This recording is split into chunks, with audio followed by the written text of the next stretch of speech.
the other half of your soul, the twin flame, the identical spirit, one incarnating into the feminine pole through a woman's body, or the other incarnating into a masculine pole, or the man's body. Whenever we have this kind of language afloat, we can know for sure that we are in the realm of the projection of the anima and the animus. Of course, when you look at a lot of these twin flame relationships that people go through, there'll be all of this astral glamour around it with, this is my spiritual purpose, this is the great love of my life, we're supposed to be together, there's karmic ties through past lives, we're here to blah, blah, blah, blah, blah, blah, and all of this. But so often these relationships are filled with drama, chaos, conflicts, and they're fundamentally very unstable. And we know esoterically that instability is really a consequence of mutable cross influences, which is the life of the personality. It's not to say that there isn't some kind of solar process going on though, especially for those people who are moving towards a spiritual urge and they want to live a life of meaning and purpose and to really do their best to leave something behind worthwhile.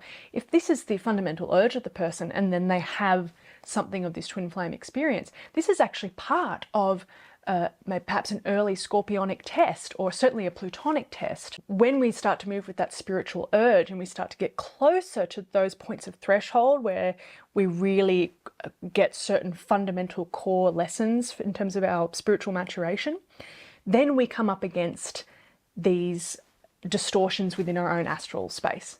And so sometimes it's actually true that these relationships are initiatory spiritually, but not for the reason that the person in them at the time of the happening of the relationship thinks or believes it to be.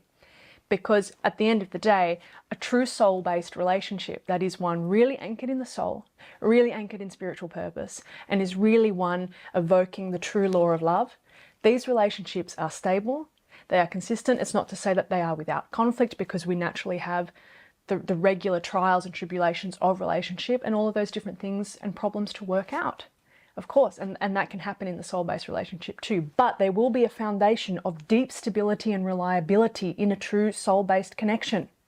Don't let anybody tell you otherwise.